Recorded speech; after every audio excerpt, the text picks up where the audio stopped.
Hi, I'm Danny Ramos, and welcome to this week's edition of Hispanic Speak Out TV, brought to you every week for the past 13 years on Bright House Cable. We've done more than 650 custom shows that have been aired on Bright House in that 13-year period about issues that affect the Hispanic community. We are the voice of the Hispanic community in Central Florida. In case you need some help with an attorney, go to any 7-Eleven store, pick up a copy of the Lawyers Consumer Directory, where we profile attorneys and you can actually learn about the attorney before you make the phone call. How you doing, guys? Good. It's New Year's Eve. Good. Let's talk a little bit about what's happened. No, I don't want to talk to you. No, I'll talk to her. I don't want to talk to you. She's prettier than you are. You can I'm not, listen. you're You know not what? even, Guys. how about introducing us? You How can about- listen and how learn. about Everybody- introducing us? You are such well-known personalities, nothing to introduce. Introduce. I'm Okay, Shayla start again. Sancios, and Shayla Sancios and Jose Miranda, who's very sensitive because I didn't mention his name on the air, like nobody knows who he is, right? No. Okay, so let's get on to it. Man, we The have biggest, to- we the have to biggest do this whole issues. segment over, The man. biggest issues. What segment over? The biggest issues that we have this year. Okay, this is New Year's Eve. It doesn't have to happen. New Year's. Okay. The biggest issues that we had, I think, were two: immigration. Right. Well, there's a bunch of issues. There is. You know, there was the IRS, there was the guns on the Mexican border, there was Obamacare, the immigration situation, but my favorite topic is always Gun lobby, let's not forget the gun that. lobby, the big thing with the gun lobby. But immigration is always the biggest sore spot for me because it affects so many Hispanic families. It's a Latino issue here. Yeah, so let me voice my opinion so we don't attack each other. Okay? So this way I can quelch your attack before it happens. All right? My take on immigration is quite simple. Okay? And like you say, what party do I belong to? The Republican Party. Okay. All right. So now, if I did belong to the Republican Party, although I'm registered as an independent, Or the Kool-Aid Squad. or the Kool-Aid Squad. If I voice myself, then the voice that I'm putting out here about immigration is a reflection of what I think as a conservative Republican, actually a liberal Republican, that Republicans should take. I have not heard anyone provide a solution in the Republican Party for the immigration issue except they should all get out of the country. Well, How do that's they a get out of the solution. country? That's not a solution. Because how do you get them out of the country? How do There's you no bus. reform solution. if you get them out of the country? That's not reform. It's not reform. Exactly. Okay? It's absolutely not reform. So you have 12 million people working every day who are contributing to the economy of the United States, who are paying their bills on time because they don't have a choice, and they pay in cash and they work in cash. And those people could be paying taxes. They could be helping to underwrite the debt of the United States, those 12 million people. And nobody wants to accept them. And a lot of them have been here 20 years, 25 years. Right. It does not make sense. It just doesn't make sense. Now, we had Nan Rich, and she said, give them driver's licenses. Why not? I'm for that. Give them driver's. What are you going to do if you get into an accident with somebody who's undocumented, they don't have insurance? Well, on a local level, our governor obviously denied that to give Dreamers driver's license. And these are kids going to school. So even in the state of Florida, we're so conservative as well. And You know, that's not even that door's not even open. everybody kowtows to what they believe the majority is within their fishbowl. Okay? But at the same time, they say they want the Hispanic vote. They need the Hispanic vote because the Hispanic community is the future of this country in numbers and in voting power. And the Republican Party, okay, my Republican Party is going to become a regional party where they're only going to have a few states in certain places because they're going to lose the country strictly based upon the immigration issue.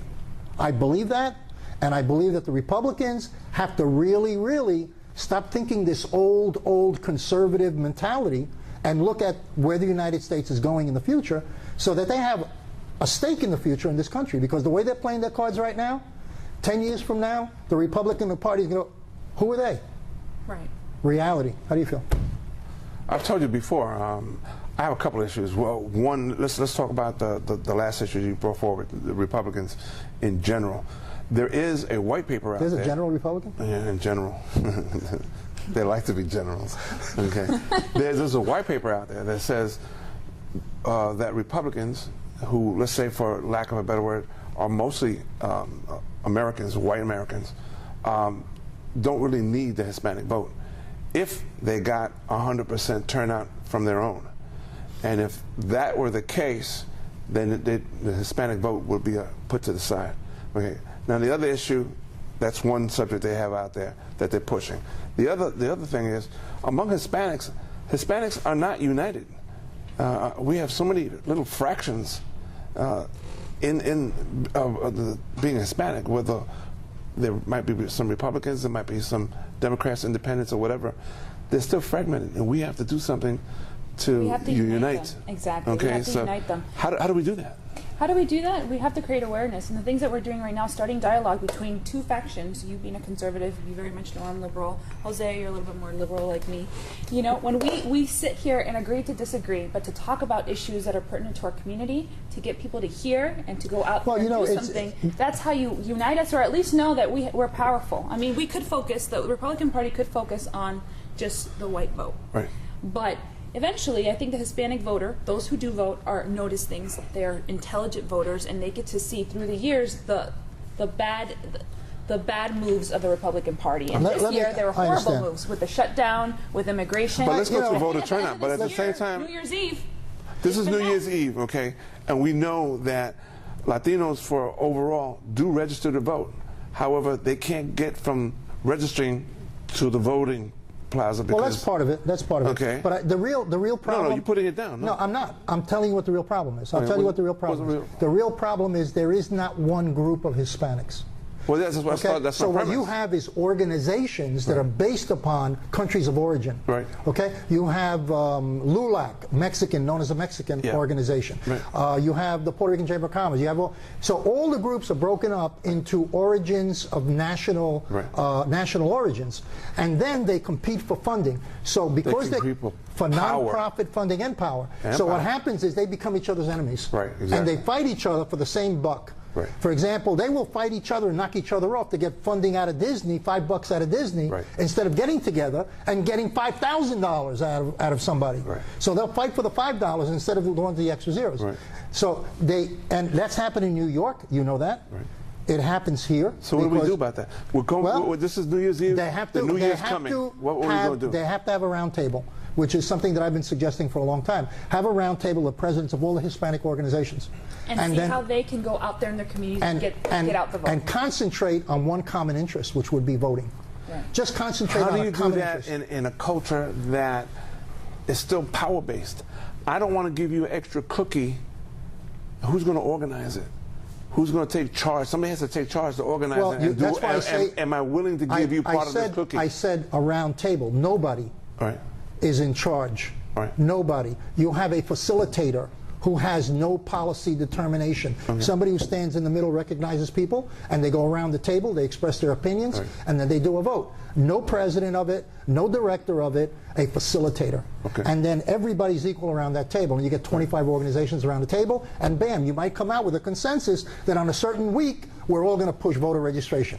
Okay. You know what I mean? That's the way to do it. We are in agreement going into the new year that the voting issue is very prominent. We have to figure out a way to get people to the polls. That's the way to do it, Jose. And to overcome the I'll tell you built-in something stuff else that's that of your interest. party has put I'll in tell place. you something else of interest. We used to have, and I remember, okay, and I'm old enough to remember, a time when the medias were totally supportive of the Hispanic nonprofit organizations, so that the agenda that nonprofit organizations reached the community. Right. Okay? You cannot walk into a media today. I don't care if it's a Hispanic network. I don't care what it is.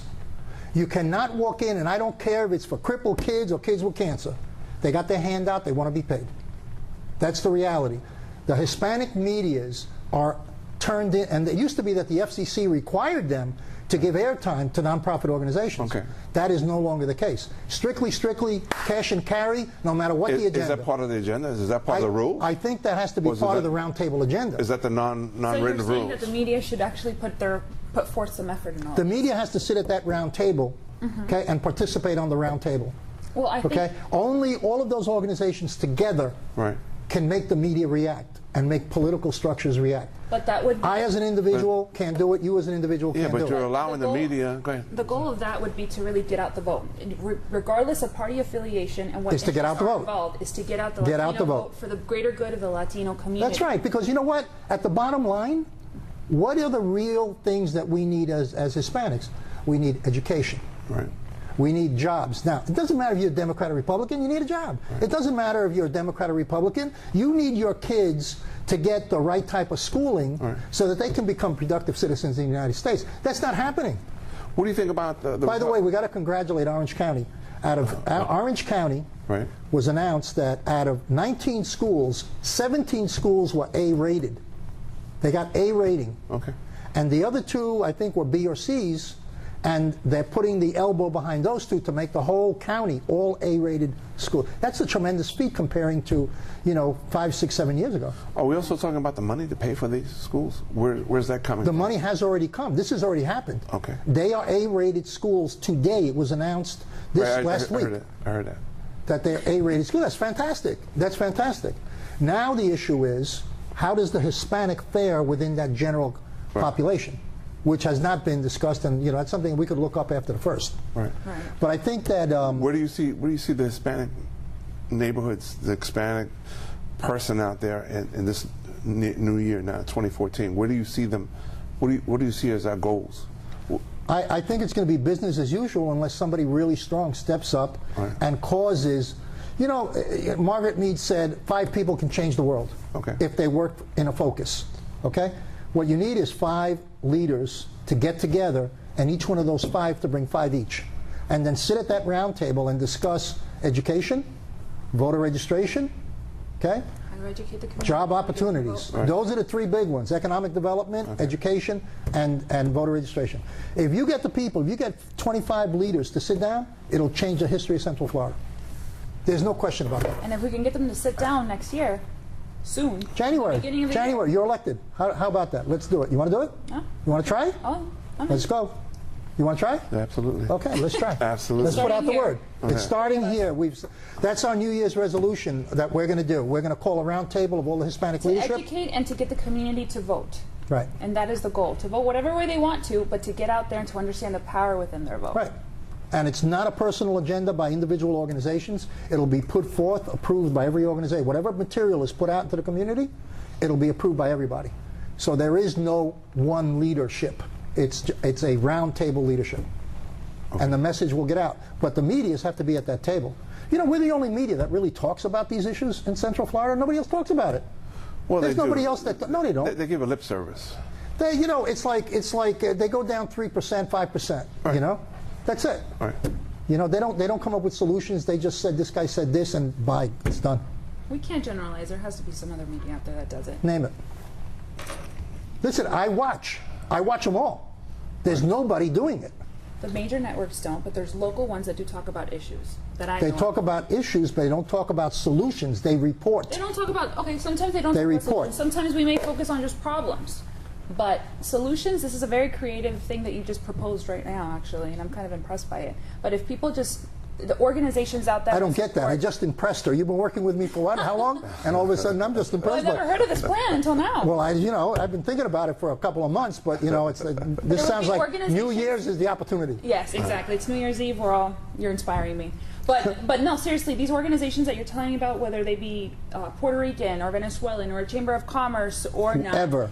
NALEO, LULAC, if everybody just got together with that agenda, together we could really make a difference and we could really educate Okay. the community. When we get up from here, before Friday, which is when? 2 days. Right. Before Friday, we will find a location, Okay. and we will send out an email the following Monday. Okay? Okay. So we'll Me pull and in you network. and you. That's what we're going to do. We're going to call a round table. Well, I Right. wish you success in the new And year. you know what? The facilitator is a non-Hispanic. That's because, why did you pick him? An independent. Why did you pick him? Oh, he's a Republican. He's a Democrat. Why did you pick him? Well, we picked him because, all right, we're going to get a non-Hispanic to be a facilitator. Okay. Facilitator is a finger pointer. Okay, you talk. You talk, you be quiet. Right, exactly. Everybody gets a turn. Happy New Year, bro. Happy New Year. And as far as the immigration thing, come on, Republicans, wake up. You guys got to wake up, and you got to understand, if you're not a solution, if you're not part of the solution, you're just part of the problem, okay? And you have to open the doors to the Hispanic community. Immigration is a very important issue that you have to treat fairly in order to get Hispanics to really, really appreciate the work ethic. And by the way, there's nobody has more of a work ethic than the people who are here undocumented, because they got to work. There's no check for them. All right. Happy New Year. Happy New Year, man. Okay, See you and next year. stay tuned for our next segment, which is coming up right now. Don't go away. We always have important things to inform you about. Thank you. That was So You was could the spend a team lot of on the time. Repu- And And welcome back to Hispanic Speak Out. This is Shayla Santos again, and I'm here with a very special guest of ours. His name is William Ubansky. Hey, great to be here, Shayla. Great to see you and to have you here on the show. You are the owner of the Ubansky Law Firm, a 6-man law firm here in Central Florida. Can you tell us a little bit more about that? Absolutely. I've been doing criminal defense and personal injury here in Orlando for about 20 years. We've got six people in our law firm who are lawyers, very aggressive, about 5 are criminal lawyers, and myself who does personal injury. And we've been serving Central Florida for about 2 decades now. Okay. And it's good to know that background because you're here on the show and I'm here to interview you about a recent book that you published. It's called Second Chances, Stories of Hope, Redemption, and Forgiveness. And can you tell us a little bit about this book and what it's all about? Well, it's about forgiveness. And just to keep it short, in my kind of work, I was a criminal defense attorney and prosecutor. And when I was a prosecutor, I was a pretty judgmental, right-wing kind of person who really didn't give people a second chance. And once I started doing criminal defense work and started seeing families, people in need, people making mistakes, I started realizing, I'm not a religious man, but I started realizing that people really needed a second chance. And that's kind of... and what sort of people is this book about? Because this is a compilation of the stories of different people who've had a hard background, come from disadvantaged families, from just very disadvantaged situations. So who are they? Are they young? Are they older? I think they're all about all of us, Shayla. I think they're about all of us as a community. I mean, there are stories about individuals that come from money but who have affairs on their wives and make mistakes. There's individuals who don't come from money, who grew up in the streets stealing drugs, ending up in prison, and tells their story about redemption.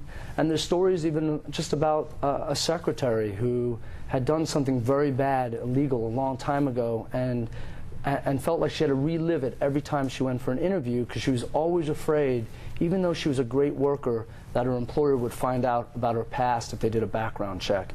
So it's about stories about everyone. It's about you, myself. Anyone can be in those stories, basically. And were these stories of people who were probably former clients or people that you met along the way in your professional career? You know, a lot of the stories were based on fiction, but they were based on true stories in a sense. I mean, we took the stories and compiled all the experiences that we talked to people over the years. And you know, what the book's about is about forgiveness and redemption and hope. And so they're not real stories, but people that pick up the book always tell us, I see myself in that particular story. And tell us a little bit more about the Second Chances Foundation. It's Second Chances of Florida Foundation, that's the formal title. What do you guys do? What are you out there to do for the community and for the youth? And also, what does the youth in Central Florida look like, the ones that you're helping out, the young Sure, kids you're helping sure. out? You know, when I opened my practice about 20 years ago, I can just tell you I'm a flawed individual, so I got second chances. Yeah, and I especially am. So I had a lot of opportunities because there were people in my life at different junctures in my life, either a teacher, a counselor, mentors, sometimes a strong male figure that was in my life that kind of guided me in the direction I needed to go. And when I started practicing criminal law, I would see families that their father or mother would do something horrible, and usually it was the men, and they would go to prison, and yet the children were still doing well in school. They were still persevering, despite the fact that they didn't have the income coming in. And it made me want to do something for them because these kids were performing at a highly exceptional rate without any help at all. And the foundation gives them scholarships, correct? Yep, it gives them high school scholarships, book scholarships. We would love to do 500 scholarships for 500 kids. That's our goal. Right now we're a small foundation. We've given out 3 scholarships this past year. And the typical kid, what it'll look like is someone that's got over a 3-point GPA but has a specific hardcore hardship in their life. Right. You ask what those youths look like. Some of them may be people that have, give you an example. One young lady, she was abused by her father, no income, they lost their home. Her mother took him out, had to live from friend to friend to friend. She still got over a 4.0 GPA. And she was still able to captain of her cheerleading team, would do her homework in car in winter. You know, it's not that cold down in Florida, but some nights, like the last night was 45 degrees, in her car getting her homework done. Those are the kind of kids that we want to reach out to. And there's a lot of kids who are out there doing those things and are actually even giving back to the community through their community service as well, even though they're going through such hardships in their own personal lives. So it's very great to hear that you're not just an attorney, but you're also doing things in our community and helping out the youth, which is our future. You know, we love to do that, and I'd actually rather be in a position, you know, a lot of law firms are advertising on TV, and that's fine, and that's how they get their business.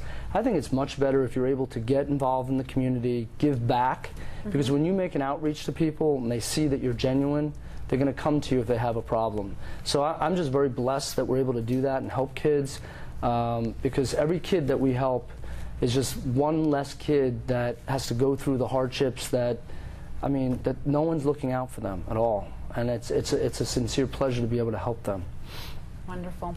Well, thank you very much for being here on the show, for actually letting us know about this book. Where can we find it if anybody wanted to order it? It's on Amazon? Yep, Amazon.com, and it's Second Chances. And if anyone's interested in our foundation, it's called secondchanceofflorida.com.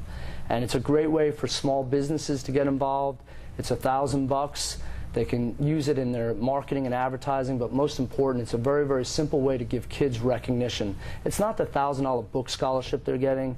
It's the fact that we have a board of very, very successful people that will recognize these kids, because that's what these kids need more than anything, is just another accomplished individual who can get out there, pat them on the back, say you did a great job, and recognize them for the stuff that they're doing despite the hardships that they face. Wonderful. Well, thank you very much for being here on the show. Are you proud to be Hispanic? Hispanics in Florida now have the first Hispanic car license plate in the United States. Be a proud Hispanic. Put the Hispanic plate on your car. I want to be a doctor. I want to be a scientist. I want to be an engineer. I want to be a police officer. I want to be a professional dancer. By getting the Hispanic plate for your car, you will support scholarships and community programs. The Hispanic plate is available at any Department of Motor Vehicle office. Call now at 321-277-0850 or visit HispanicAchievers.org. Hi, I'm Danny Ramos, and welcome back to this segment of Hispanic Speak Out TV. We are here with former Senator Nan Rich, who is now running on the Democratic line for governor. Last week we discussed education with the former senator, and we didn't finish up. There was a couple of issues that we just wanted to cover. So let's go back to education before we roll out to the next topic. Okay. I asked you about charter schools and how you feel about charter schools. My problem is with for-profit charter schools and for-profit management companies that run schools. When I was the Democratic leader my last 2 years, in 2012, we killed possibly the worst bill, I think, that was in front of us that year, and that was called the Parent Trigger Bill.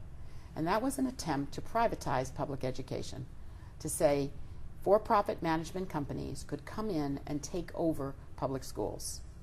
And if they were failing. If they were failing. Right. Now, we already have 5 turnaround models in this state. So when the bill died on a 2020 vote, the last day of the 2012 session, I only had 12 Democrats. That's what I had out of 40. That's why I was called a minority leader. Mm-hmm. And we picked up 8 Republicans to join us to defeat this bill, because there were Republicans that also understood that this was a way of taking money away from children and actually taking power away from parents. The minute a for-profit management company comes in and takes over, the parents no longer have any power. So it's for this bill to have been called a Parent Empowerment Act is a misnomer. Well, people, a lot of times, they name bills to camouflage the intent. Right. It scares me. That kind of thing really scares me, because private corporations can be bought out by other private corporations, and naturally private corporations at that level all have an agenda. Right. So you don't know who is buying for the future influence of children and take them into a certain direction. So that really scares me, the privatization of education. And let me tell you, one of the most wonderful things that happened is that every single parent group legitimate parent group in the state of Florida came to Tallahassee to lobby against this bill, starting with the PTA. And believe me, they don't just bake cookies. I mean, they were there knowing all the facts. Parents Across America, Fund Education now, 50th No More, these are all, and they were joined by LULAC, the Hispanic organization, and the NAACP, because this was, I mean, this was all cultures, all backgrounds, everybody, parents coming together to say, no, we don't want our schools to be for sale, our kids for sale, or our teachers for sale. And as I said, I'm very proud of the fact that we were able to put together a coalition to stop that. No, we could all agree that education is a very important thing. It's the foundation of everything. Of this country. How do we put that in balance with money, the need for it? Where do we get the money to fund? Because it's my understanding, and you can correct me with this, most of the money goes towards payrolls and buildings and things like that, and probably a smaller percentage goes to the kids themselves. Well, payroll is the biggest factor because you pay your teachers. So I mean, you have to have money to recruit and retain quality teachers. How do we raise money? How do we? Because this is still a money issue. Well, you know, one of the things that we did as Democrats, we had a number of bills over the last few years to close tax loopholes. That's not to say increase taxes, but it's to say create equity and fairness in a tax structure that we have. So where you had some people that were required to pay corporate income tax and other businesses that weren't required to pay it. So let's come together and figure out how do we make this fair for everybody. Why should someone, just like we had the internet bill, you know, why should a brick and mortar store have to pay sales tax and then someone who gets it on the internet doesn't? Many states have closed this loophole now because they need more money in for public education and health care. And the governor now wants to, now that the economy is getting a little better, he wants to go back this year, and he did a tour around the state. He wants $500 million tax cut. Well, I want to tell you that tax cut will not be for the middle class. It won't be for education. I mean, this is going to be for your kind of pay-to-play people, your corporate or special interests. I say take the $500 million and restore the money you took from public education when you first came in, restore the health care, restore many of the programs that we need for developmentally disabled, where we have waiting lists of 22,000 people, or seniors, where we have waiting lists of 54,000 for home and community-based care to keep frail elders out of nursing homes. That's where we need to put the money. We don't need any more tax cuts for people who don't need tax cuts. Would you consider, or can you consider, a flat tax for everybody in the state of Florida and say you pay $10 and that will cover everything? Using that as a hypothetical. Mostly when you think about that, we don't have an income tax in Florida. We don't have an income tax at all. Should we charge? Yeah. I'm sorry. Should we charge something like that? Well, we can't because we have a prohibition in our state constitution, and you would need 60% of voters would have to approve a state income tax, so they wouldn't. And we have a very low corporate income tax, 5th lowest in the nation. So it's not that we are overtaxed in this state, and we need to provide just the basic core services and critical needs for people. Very quickly, gun control. What's your best pet peeve on gun control? Well, I am a very strong proponent of sensible gun laws. I have for several years, when I was in the House, I had the bill that would have closed the loophole with gun shows that would have said that someone who buys a gun at a gun show has to have the same background check as someone who buys a gun at a gun store. Again, I just think that's fairness, safety. People cannot go in who have issues, or criminals, have mental health issues, would not be able, to go in and automatically just get a gun. They can't in a gun store. I'm sorry, we run out of time, but we're going to do this for next week. Okay. Tune in next week. We're going to talk some more about gun control with Nan Rich, candidate for governor. We'll see you next week.